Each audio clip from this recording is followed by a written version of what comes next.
Bonjour, bonjour, je me présente Monsieur Or. Je suis votre nouveau prof de métallophysique artistique humanoïde du 20e et du 21e siècle.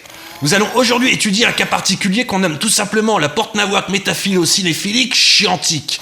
Pour introduire le concept, je vais vous donner un exemple plutôt concret. Prenons un individu de type humanoïde du nom de Jean-Kévin, c'est la saison des amours, et à une soirée, il rencontre une humanoïde de type féminin à grande capacité pulmonaire du prénom de Pamela. Et le jeune humanoïde mâle est très attiré chromosomiquement par la jeune humanoïde. Et là, il lui fait part de sa passion pour des œuvres majeures, telles que Karate Kid, Robocop et Bukaro Banzai. Et là, la fille lui dit « Non, mais moi, je suis plus les films de Stanley Kubrick. » Oui, le petit jeune au premier rang. Vous vous êtes trompé de salle, nous sommes en salle de comptabilité pour devenir de parfaites caisses enregistreuses. Bon, ok, si c'était pour dire une connerie, c'était pas la peine de lever le bras. Donc je disais que la jeune humanoïde fait part de sa passion pour les films de Stanley Kubrick, donc selon vous, que pouvons-nous en conclure? Ok, vous êtes pas des flèches, vous. Donc cela veut dire que la jeune humanoïde aime les trucs chiants, au grand désarroi de Jean-Kévin qui repart la queue entre les pattes. J'ai jamais compris cette expression d'ailleurs. Oui, mon bon jeune homme. Mais Stanley Kubrick n'est-il pas l'un des plus grands réalisateurs de films du XXe siècle? Pourquoi vous dites qu'elle aime les trucs chiants? Non. Quoi? Bon, je vois qu'il y a des graves lacunes ici. Il va falloir que je refasse votre programmation à zéro. Bon, je vais sortir de ma mémoire morte 4 films de ce monsieur Kubrick pour vous démontrer qu'il était largement surestimé. Bien, commençons par le pire. Et pourtant, j'ai un membre de ma famille qui a joué dedans. Hé hé, je suis bien plus beau quand même. Bon, avant de critiquer, on va quand même donner des bons points au monsieur, car il avait un sens de la photographie et du cadre magnifique. Ça, c'est indéniable. Faut dire qu'il était photographe à la base. Ça aurait été con qu'il nous donne des images moches. Mais autant l'image est belle, mais autant le rythme qui lui est donné est totalement chiantissime. Sans parler de la narration qui, elle, est totalement chaotique. Bon, parlons du film avec mon tonton dedans, c'est-à-dire 2001, l'Odyssée de l'espace. Je commence avec le plus facile, j'avoue, car c'est le film qui fait le moins le consensus dans sa filmographie. Il est pas rare que je croise de vrais cinéphiles qui n'aiment pas ce film aussi, et là je suis rassuré, je dois dire. Mais regardons ses défauts, enfin, son principal défaut. Mais qu'est-ce que c'est chiant! Mais c'est chiant! Ok, c'est beau, mais mon économisateur d'écran sur Windows 95 était toute beauté aussi. Enfin, ce film bouge si peu que la plupart des gens à l'époque pensaient que leur télévision était en panne. Mais bon, le cinéphile va dire qu'il y a un message métaphysique, qu'il faut rentrer dans le film. Mais quoi? Quel message? Y a rien à comprendre, les singes? Le monolithe? Mais sérieux, comment entrer dans le film? Les personnages? On s'en fout. L'histoire, au bout d'une heure de film, on en a plus rien à foutre. Mais sérieux, c'est quoi ce rythme? Je veux dire, j'ai rien contre les films lents. Il y a des films lents très bons qui mettent du temps à se mettre en place. Lui, non seulement il met du temps à se mettre en place, mais en plus il met rien en place. J'ai juste un film chiant avec de belles images. On dirait un épisode de Derrick dans l'espace. Vous connaissez Derrick? Ok, il y a du boulot. Bon, passons au second film, et ce film est le cultissime Orange Mécanique.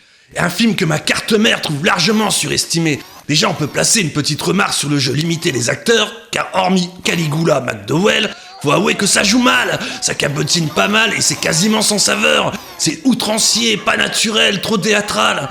J'y peux rien, c'est aussi naturel que mon huile de vidange. Mais rien que ça n'aide pas à entrer dans le film. Et quelque chose lié au fait que ça joue mal, c'est qu'on se fiche totalement du sort des personnages, malgré que ce soit des humanoïdes. Et ça, c'est une constante chez Kubrick. On a de l'empathie pour aucun personnage. Je prends pour exemple la scène du viol quand McDowell chante « I sing in the rain ». C'est le genre de scène, tu la mets dans Virus Cannibal, on te dit que c'est un nanar. Et ici, c'est un chef-d'œuvre, va comprendre. Je veux dire, on n'y croit pas 2 secondes à cette femme en détresse, et du coup, ça désamorce toute empathie pour les personnages à l'écran, tellement ils semblent factices dans leurs émotions. Regardons la scène façon année 1920 pour mieux comprendre. C'est magique, regardez.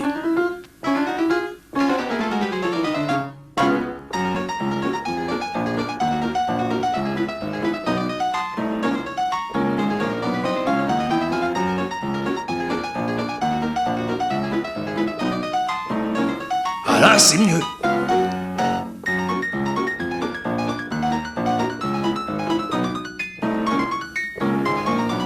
Totalement hors propos, mais c'est mieux.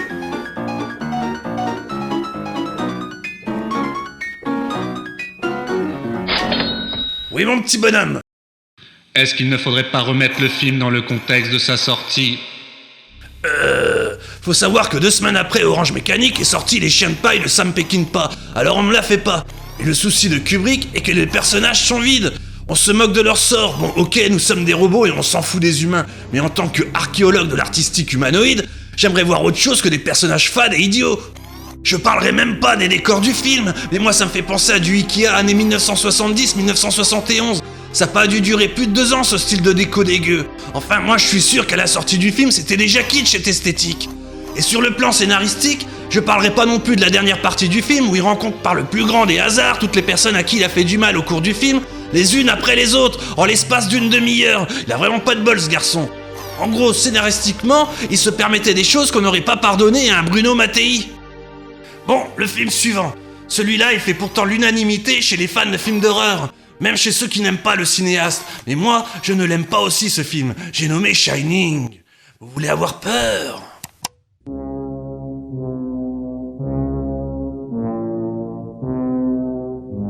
Pas perdu, c'est chiant aussi.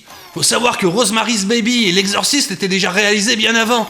Bon, ok, j'avoue, certaines scènes sont plutôt efficaces. Mais bon, faut avouer un truc, c'est chiant aussi. Je vous l'ai dit, une constante. Mais c'est lent, c'est chiant. Mais c'est si lent que j'ai cru qu'on m'avait installé une extension de carte mémoire sur ma carte mère.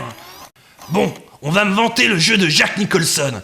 Bon, pour ceux qui le connaissent pas, le voici dans Vol au-dessus d'un nid de coucou. Là, le voici dans Batman. Et là, le voici dans Les Sorcières d'Eastwick. Et là, le voici dans La Vraie Vie.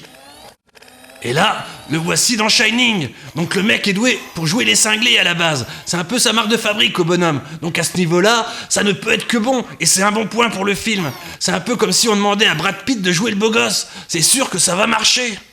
Mais le souci, c'est pas le jeu de l'acteur. Le souci, c'est le personnage. Là où dans le livre de Stephen King, le personnage de Jack devient fou au fur et à mesure de l'histoire, dans le film, il semble déjà taré depuis le début.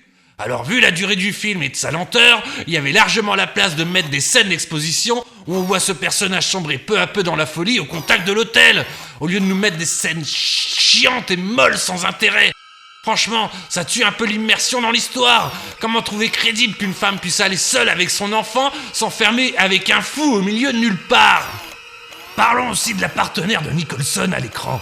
C'est loin d'être une mauvaise actrice, elle a souvent joué pour Robert Altman, elle a même joué au livre dans Popeye tout de même. Et là, elle semble totalement déconnectée. Enfin, elle semble mauvaise, comme absente de son propre personnage. Pourtant, j'ai lu quelque part que Kubrick avait pas été sympa avec elle, lui faisant rejouer parfois certaines scènes jusqu'à 50 fois. Et apparemment, la costumière du film ne devait pas porter la comédienne dans son cœur. Enfin, elle paraît si nunuche que son personnage en devient quasiment idiot et détestable, alors que l'interprétation de la comédienne est totalement transparente. Puis passons au point suivant, le titre du film, Shining. C'est un peu là pour désigner le pouvoir du gosse, hein. Le titre du livre en français, c'est Shining, l'enfant lumière. Le Shining, c'est le pouvoir de l'humanoïde en phase de croissance qui n'est pas vraiment mis à contribution dans le film. C'est moins qu'on puisse dire. Ah si, à un moment il appelle par télépathie au secours le gardien noir qui arrive en héros et qui se fait dessouder en 2 secondes d'une manière si... Mais sérieux! D'ailleurs, chapeau aux Simpsons qui ont su se moquer de cette scène de manière très brillante, avec Willy le jardinier dans le rôle. Enfin, quitte à oublier le pouvoir du gamin qui sert à rien, autant changer le titre du film. Je sais pas, chérie, je vais découper le gosse ou arrête de hacher, t'es dans la porte. Puis, c'est chiant, c'est lent et c'est chiant. C'est du Kubrick. D'ailleurs, on notera que Kubrick et Derrick, ça sonne pareil. Va falloir que j'enquête là-dessus. Bon, j'avoue, la scène du labyrinthe est bien troussée. Là, rien à redire, c'est bien mené. Attention, spoiler. C'est juste dommage que ça se finisse par ça. Bon, aucun commentaire. Enfin, le dernier film dont je vais vous parler fait figure d'exception. Il s'agit de Barry Lyndon. Car c'est un bon film, très bon même. L'image est sublime, l'éclairage à la bougie magnifique. Et les seconds rôles sont tous excellents. Et même si le rythme est très lent, il évite d'être chiant. Mais, car oui, il y a un mais. Déjà, l'acteur principal, Ryan O'Neal, est pas terrible. Il a du mal à faire ressortir toute l'ambiguïté du personnage qu'il est censé jouer. On est dans la configuration inverse des autres films cités plus tôt, où les seconds rôles étaient mauvais et où l'acteur principal surnageait. Mais le plus gros défaut, c'est...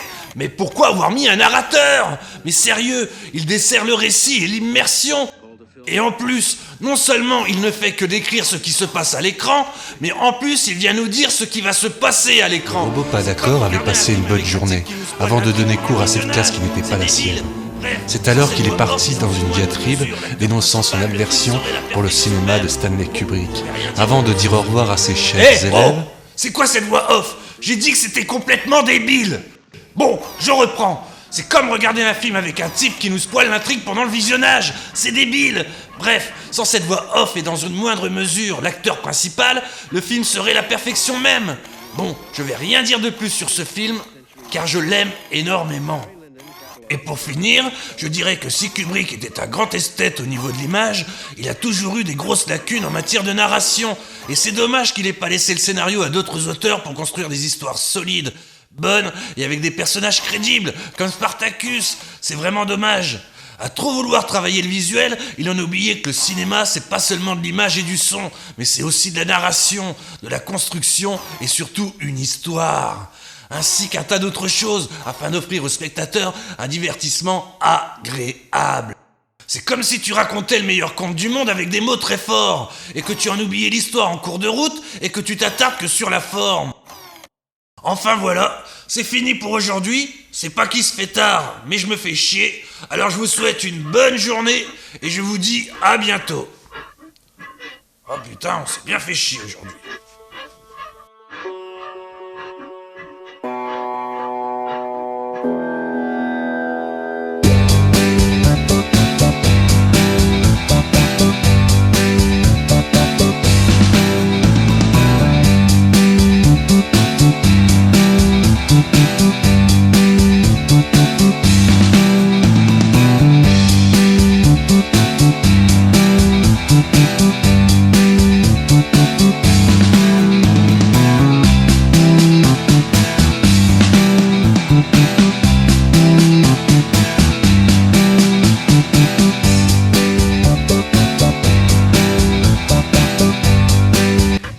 Salut petite poulette, ça vous dirait pas de venir voir un petit film là chez moi, tranquille, rien que tous les deux? Oh, moi j'aimerais bien voir un film de Stanley Kubrick. Mais j'adore Stanley Kubrick. Vous avez pas vu 2001 l'Odyssée de l'espace? J'ai un membre de ma famille qui a joué dedans. Bon, il a pris un peu la grosse tête depuis, mais... c'est mon tonton. D'ailleurs, il me racontait souvent des anecdotes à propos de ce film. Par exemple, il posait la caméra par terre, il laissait filmer, et ils allaient boire un coup au bistrot du coin. Et après, ils revenaient et gardaient la scène. Enfin, j'ai plein de choses à te raconter, ma petite poulette.